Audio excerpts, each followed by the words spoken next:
Thank you, everybody, for making it out in the rain, and for those who have joined online. I would also like to acknowledge the Turrbal and Yuggera people on whose land we're meeting, and that sovereignty was never ceded. And also acknowledge that far from being a relic of the past, the ongoing colonial project continues to strip Indigenous peoples of their land and their rights in Australia and around the world, like right now in Palestine.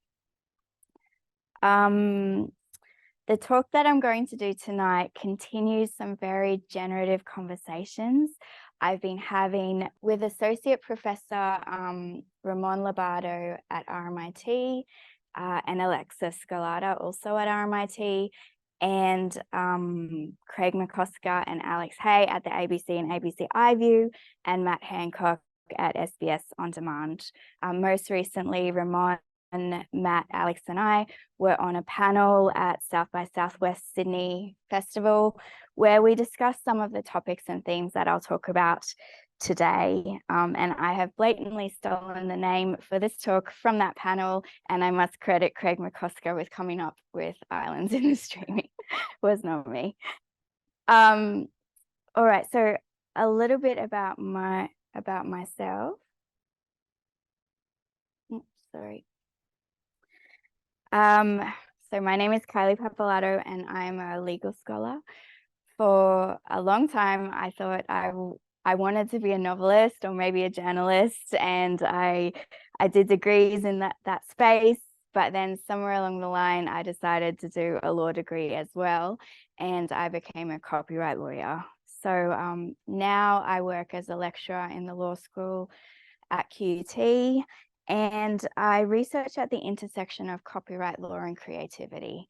So I work with writers and artists and musicians and teachers and libraries to understand how the law affects their everyday lives and their creative practices, and I advocate for law reform to make their lives better in the sense of the law. In 2001, I was awarded a 3-year fellowship from the Australian government to examine the legal and regulatory issues around film and TV content in Australia. Audiovisual production and distribution has been going through massive upheavals over the last sort of several years. And as a copyright scholar, I was looking at the sort of different areas of copyright content and the fact that music had gone through massive disruption decades ago with Napster and LimeWire, and then more recently with Apple Music and Spotify.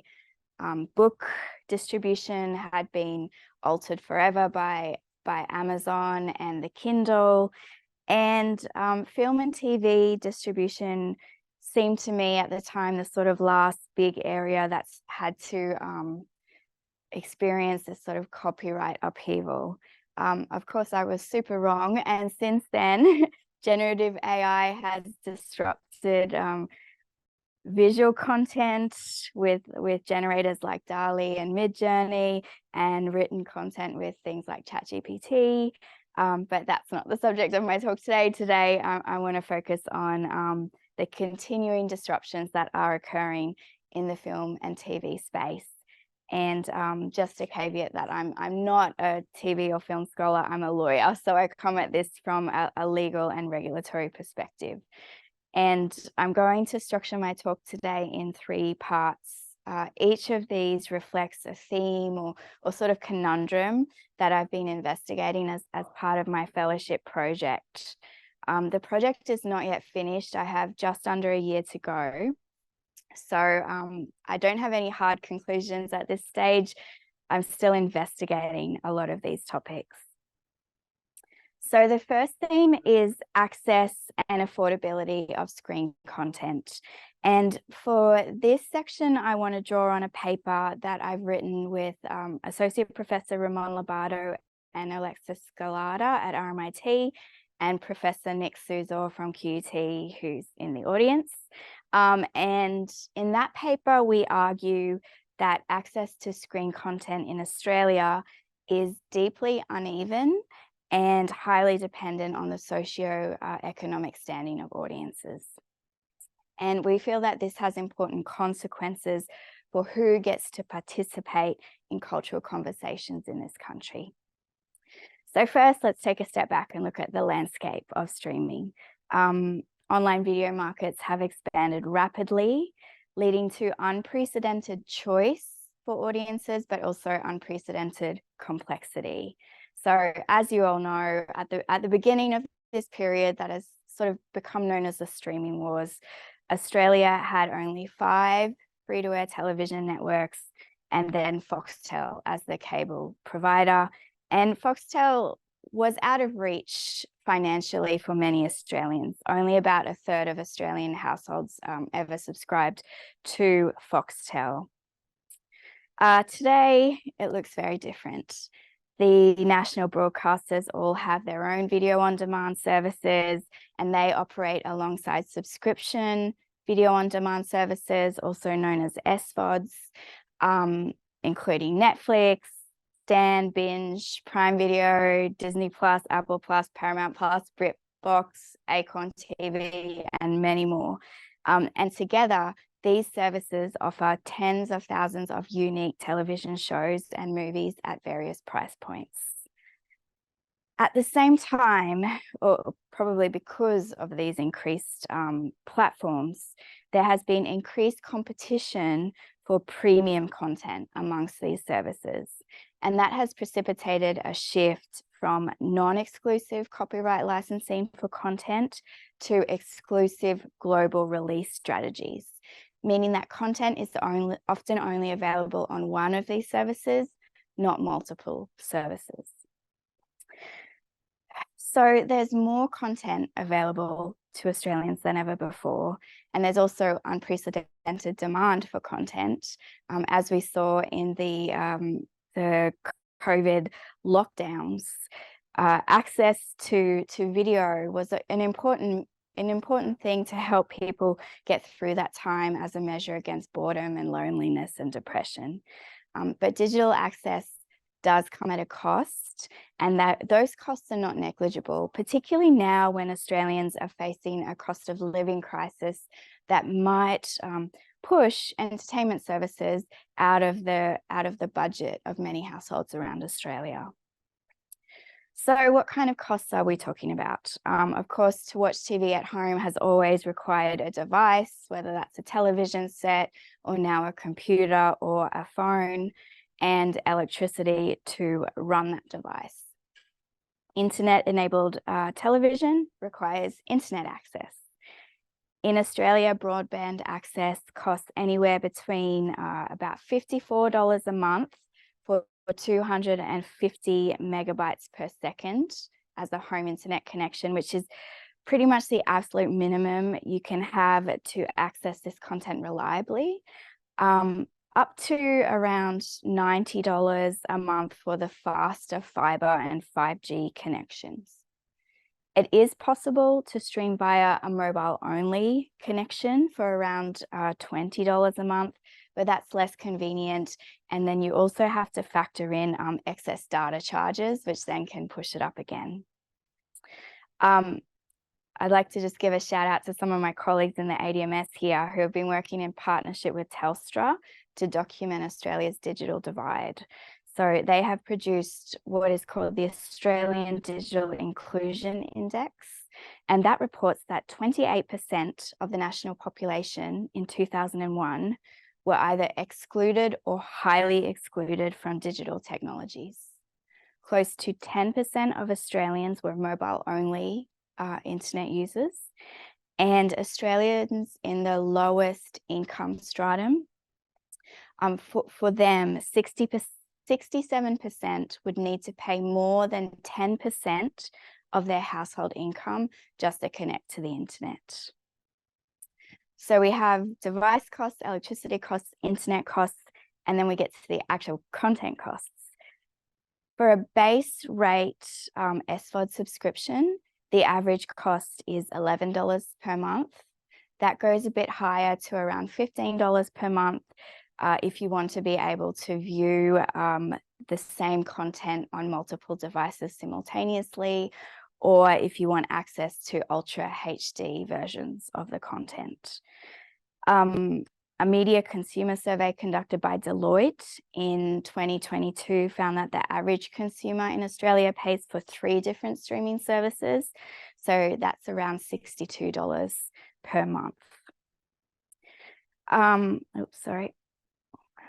So one thing that our team wanted to explore was the connection between the availability of content in Australia and its affordability. So what we did is we ran an experiment in which we asked, what would the average costs of content access look like for an Australian who wanted to watch a bunch of content that had been popular in the last decade? Now, we felt that popularity was an important measure because we were trying to tap in to the popular culture, people's ability to participate in water cooler conversations, form connections with others around sort of what was in the cultural and popular consciousness at the time. It's hard to find lists of what content is popular. There are, of course, very subjective lists of what are the best films or the best TV, but particularly in the streaming era, these streaming platforms keep their data very close to their chest about who and how many people are watching particular programs. So what we decided to do was to use industry awards as a sort of proxy for popularity, or at least for what was likely to be in the public consciousness. So we compiled a list that was made up of the winners of the major categories, so like best film, best actor, etc., of the major industry awards for both film and TV in both Australia and the United States over the last decade. So for TV, we looked at Logie and Emmy Awards. For film, we looked at Oscars and the ACTA Awards. And we ended up with a list of 176 titles. We then used web scraping and API access to determine where those titles were available, so on what platforms, over a 2-week period earlier at the beginning of this year. And we made sure we validated that data manually. And from there, we could sort of make some deductions about what it would cost a person to access those titles. So our experiment found that availability for those titles was in general very good across all content categories. Most of those award-winning titles that we searched for were available to stream somewhere. 80% of Australian movies were available to stream, with a high proportion on multiple services, which indicates non-exclusive copyright licensing. For US films as well, 22 of the 38 titles that were available to stream were on more than one service, and several were on more than 2 services. TV was very different though. Even though it was available, the exclusivity was much higher. So you can see up there that 58%, I think it was, of Australian TV was exclusive to one streaming service. It was the same for US TV, even though that figure looks smaller there. It's a little bit deceptive because what it picks up is where there was only a couple of episodes or maybe one season of multiple seasons of TV on multiple services. When we looked for total availability, so all of a series available on more than one service, of the 24 Emmy award-winning titles that we looked at, only 3 had truly overlapping availability. And those were Homeland, Downton Abbey, and Mad Men. And I think it's worth noting that those were the older titles. So those were the ones that had won Emmys 10 years ago rather than the more current titles. While availability was good, affordability was not. So We looked in particular at the extent to which a person could access content for free. So a person who didn't have the budget to pay for subscription services, or maybe only had a budget to pay for one. So that meant we were looking at services like ABC On Demand and ABC iView and SBS On Demand, or the library services like Canopy. Australian TV was the most affordable category, with 57% of the titles that we looked at available to stream for free. Less than half of Australian cinema was available for free, though. So for a consumer who could only afford one service, Netflix afforded the best value for money for Australian cinema, with around half the titles in our sample. For US television, only 3 of the 24 titles that we looked at, so only 8%, were available on free-to-access services. Binge had the greatest number of US TV titles, which was 9 titles, and that's largely because their parent company, Foxtel, has an exclusive licensing deal with HBO, and HBO titles win a lot of awards. An Australian consumer could access roughly half of the US television titles for the price of one subscription to Binge and using free-to-access services. But any more than half would require multiple subscriptions. For US cinema, an Australian consumer could access 17 titles with one subscription to Netflix and with free services, and that was less than half of the 48 titles that we looked at in that category. So let's unpack the implications of that. I think the main point is that there is significant impacts that have resulted for consumers from the huge market fragmentation in the screen content market, which is very different to music. So for music, for example, I could have one subscription to Spotify or to Apple Music, and I could pretty much access everything I would want to listen to. That is very different for film and TV. Film and TV requires many subscriptions for full access to different categories of content. And the value proposition of the fragmentation only really makes sense for consumers who are wealthy or have high disposable income, or who are very casual about their viewing and don't really care about watching particular titles, are just happy to watch whatever happens to be on Netflix, say. But for audiences who are seeking specific titles, they need to be prepared to pay for multiple streaming services of a cost of at least $30 to $40 per month. The Australian Communications and Media Authority has observed that subscribing to every SVOD service in Australia would cost over $100 per month, placing it beyond the budgets of most Australians. So access to screen content, in short, is heavily dependent on a person's ability to pay. This is perhaps not surprising, but I think it's worth paying attention to, especially in our current cost of living crisis, because the screen market ecosystem risks entrenching those existing disparities between members of different socioeconomic classes in terms of their ability to access certain culture. And you know, this has always been the case to some degree. Access to cinema and to TV has cost money, but pre-streaming, access to television content in Australia was democratized to some degree through broadcast policy that prioritized access and reach over exclusivity. So there are access promoting goals embedded in legislation like the Broadcasting Services Act to ensure that broadcast content, for example, reaches rural and regional audiences. That certain content like Australian local content is reaching audiences, and it's all tied to the broadcast spectrum licensing, but it basically ensures that that it is reaching people. And that's not necessarily the case in the streaming era. The implications are cultural as well as financial.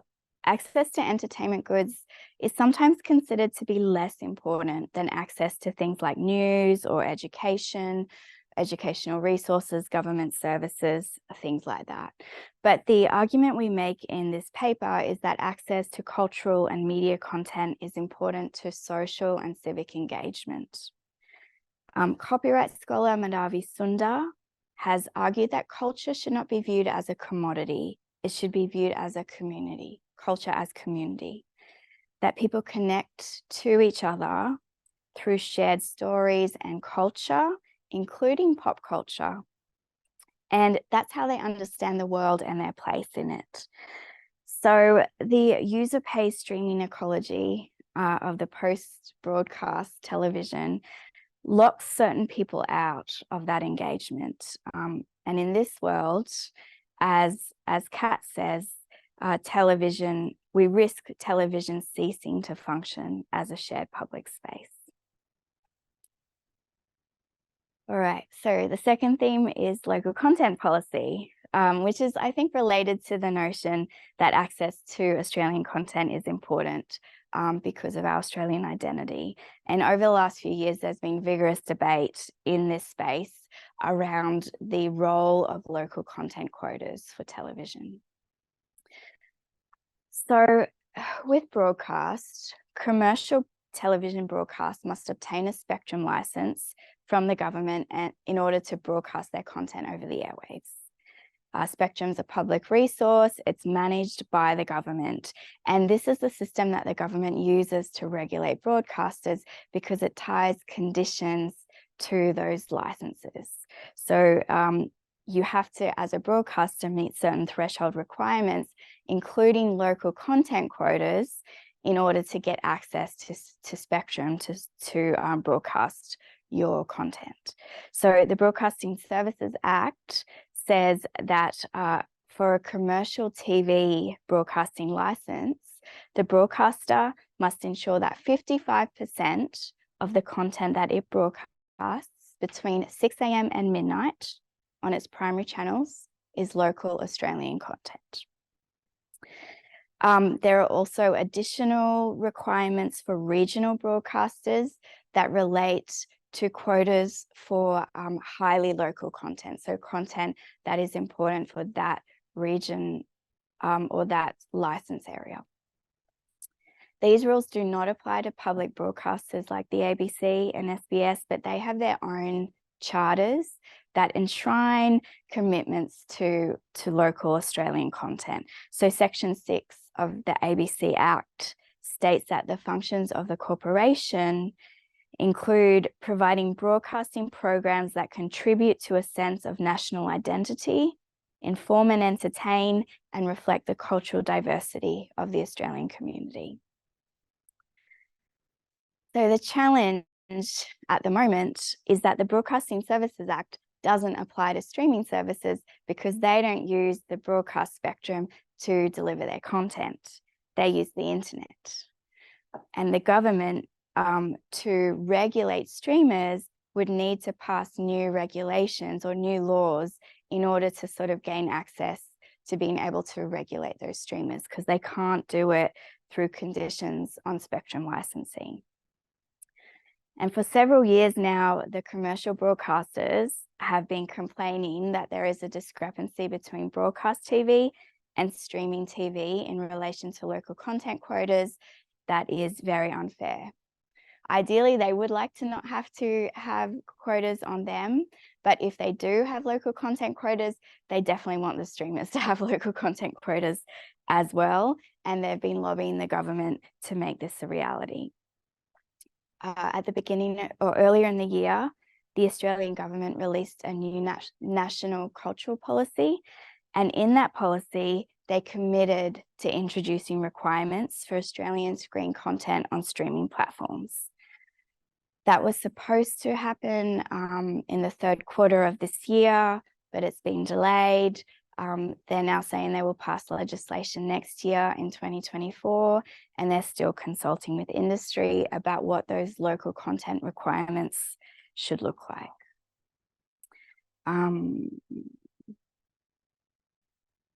What might they look like? At the moment, it's looking like it will take the form of an investment quota, where the streamers must invest a certain percentage of the revenue that they earn from Australian subscriptions back into Australian production. The Screen Producers Association, or Screen Producers Australia, sorry, is pushing for a 20% investment quota, but I think it's likely to be lower than that if that gets passed. There's a general sort of understanding or idea that the streamers are opposed to local content requirements. But both in media reports, including this one, and when I've spoken to them, they insist that they're not, that they're happy to have Australian content. They want to have Australian content. It makes commercial sense to have Australian content. What they say they're arguing against or pushing back against is they don't understand what the government actually wants from them, or why the government wants to have new regulations. And I think we can take what corporations say in their own self-interest with a grain of salt. But in this case, I think they have a point, because when the government talks about local content requirements, they lean heavily on rhetoric about culture and stories. Stories are our greatest cultural asset. They give us a sense of belonging, of shared identity, things like that. That's what the rhetoric is. And that's not wrong, but investment quotas don't achieve that end. The government has not been clear about what it's trying to achieve here. And they haven't unpacked what different types of regulation or requirements will achieve. So an investment quota that requires streamers to invest dollars back into Australian production helps industry. It helps jobs. And supporting industry is an important goal.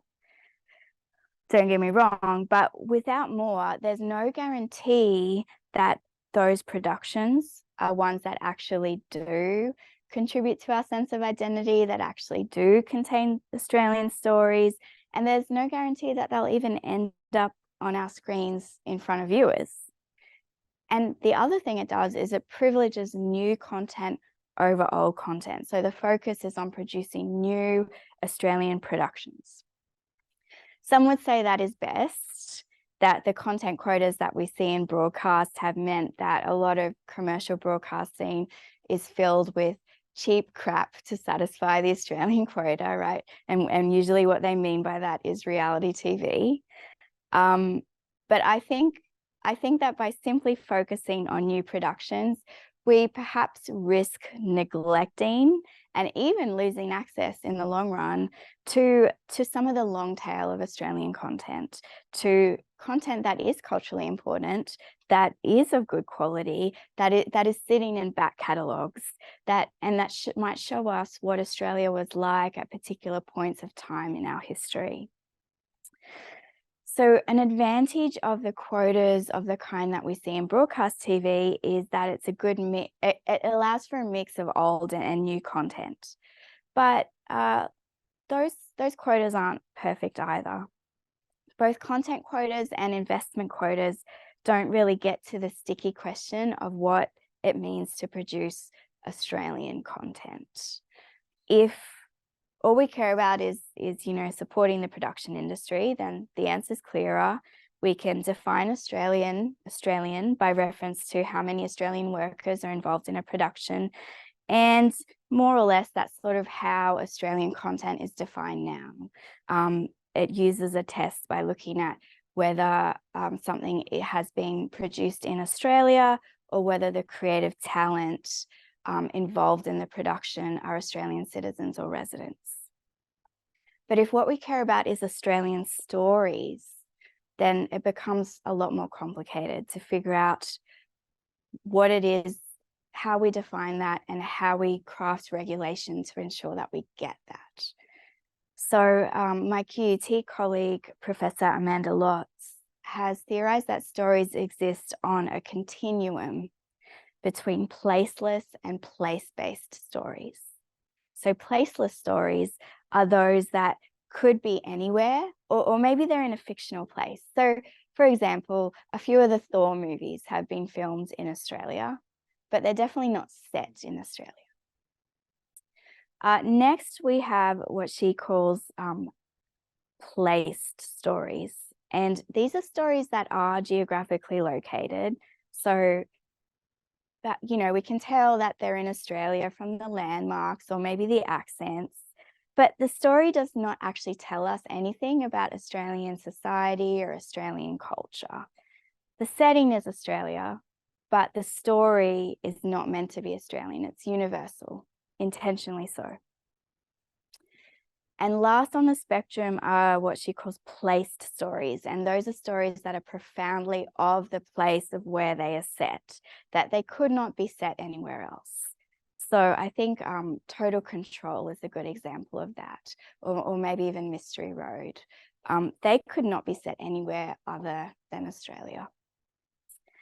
And I think this continuum is really helpful because it encourages us and policymakers to think about the strength of the cultural signifiers that are in the productions and in the stories that we are making, and which policy and regulatory levers we need to sort of adjust to achieve the different types of stories.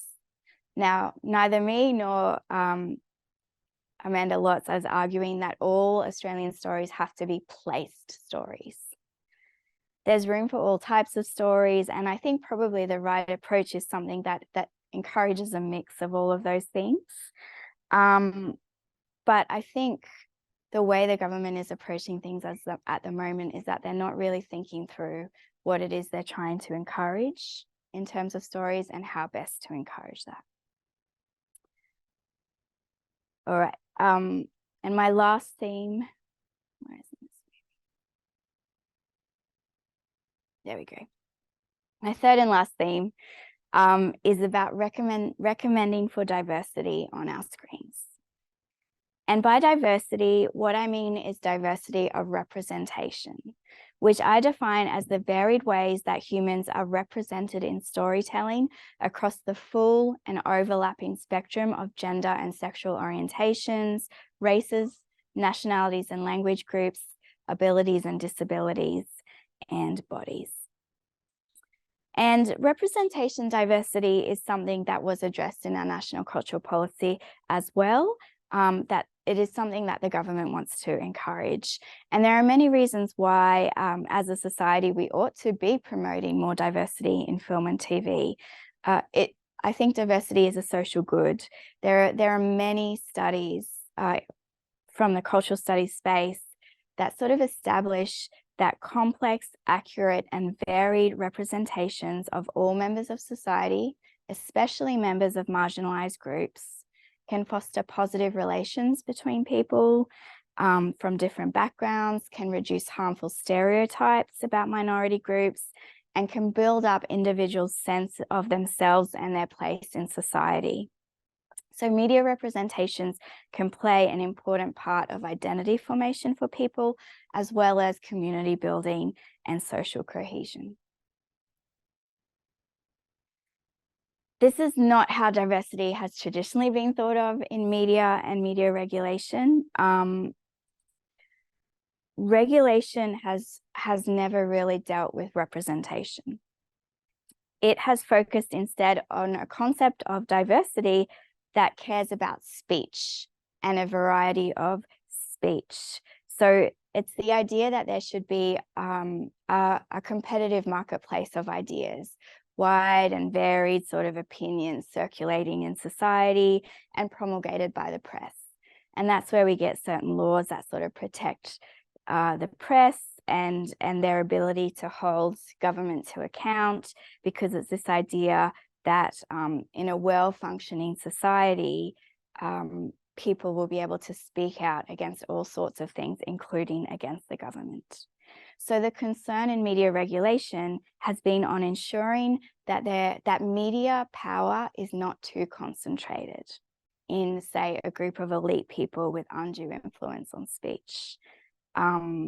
Regulation seeks to prevent the media being monopolized by a small group of media moguls or companies. I mean, it hasn't particularly been successful.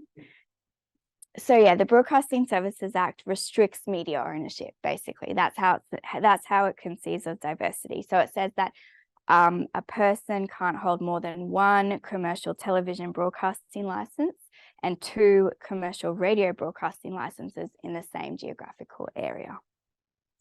And then we also have schemes like the anti-siphoning rules, which require events of national importance to be aired on free-to-air television, which in Australia is generally sporting events. But so the law says nothing about diversity of representation in the media. And I don't necessarily think that that should be regulated, but I think that diversity of representation is something that is important and that policymakers ought to pay attention to, particularly in the streaming era, because it's got a lot more complicated than it used to be. So let me just explain how. So in the cultural studies literature, Philip Napoli has posited 3 types of diversity. Source diversity, which in the film and TV context is about the diversity of the people behind the lens, so the people involved in the production. Content diversity, which is about the diversity of the people represented on our screens. And exposure diversity, which is about whether audiences are exposed to a diverse array of content. Industry efforts have traditionally focused on the first 2 of these, on source diversity and content diversity, and these are both necessary and important. But in the context of streaming, where what we are exposed to and what we view is fundamentally determined by algorithms and by what content we are recommended by recommendation systems, exposure diversity takes on new significance. Studies show that what audiences view on streaming services is heavily dependent on what they are recommended. So recommendation works primarily through collaborative filtering and some personalization, which is known as content-based filtering. So collaborative filtering looks at what users with similar taste are watching to you. So Netflix calls this their taste communities. In the example on the slide, for example, the woman has watched the grey film, the blue film, and the orange film, and the man has watched the grey film and the blue film, and so the system will recommend the orange film to him because the woman has similar tastes to him. The personalization aspect of it comes in the sense of if Netflix knows I like to watch lots of cozy mysteries, then it's going to recommend more cozy mysteries to me, as well as content that other people who like cozy mysteries have watched. I think we can also infer that there are other things that go into recommendation systems beyond taste. Factors like the newness of content, the popularity or buzz around content, and also the licensing conditions, all things that are likely to have commercial impact for platforms. And what I argue in my work is that I think it's worth exploring, even as a thought experiment, what recommendation might look like if it incorporated values like diversity as part of the overall assessment that is made in recommending content to viewers. I think it's important to consider what it means to optimize for user preferences when those preferences have been shaped by a culture where unequal representation is endemic. So there's a tendency, for example, for recommenders to display a popularity bias. And that might be concerning if it means that we are recommended content and content is amplified that is not actually representative, and that lesser known films that may be better on representation metrics are kind of forced down or prevented from breaking through because of the algorithm. So to do something like this well would require more and better collaboration across disciplines, across computing and humanities disciplines. It would also require care and thoughtfulness in the way that diversity is included as a feature of recommendation. And I'm just going to finish with an example of how things can go wrong if that appropriate care is not used. So Netflix personalizes its artwork. That the little artwork that goes along with the content that you might watch. It generates multiple options of artwork for any given program, and then it will actually personalize the artwork that's shown to you. So if I'm somebody that watches a lot of rom-coms, the picture I might get for Good Will Hunting might focus on the romantic aspects of Good Will Hunting. Whereas if I just watch a lot of just straight comedy without the romance element, I might get artwork that focuses on just the comedy aspects of Good Will Hunting. Similar for Pulp Fiction, depending on whether I seem to be more of a Uma Thurman or John Travolta fan, might impact the artwork that I see.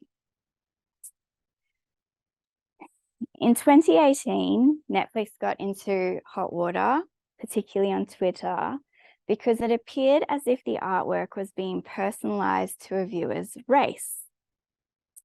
Black viewers, for example, reported seeing artwork that featured people and characters of color within a program that made it look like those characters were the main characters of the film or TV program, even if they only had supporting roles and even if they were barely on the screen. Twitter users complained vehemently that this was sort of personalization done wrong. It was a kind of tokenism in the way that Netflix was trying to personalize its artwork and diversify its artwork.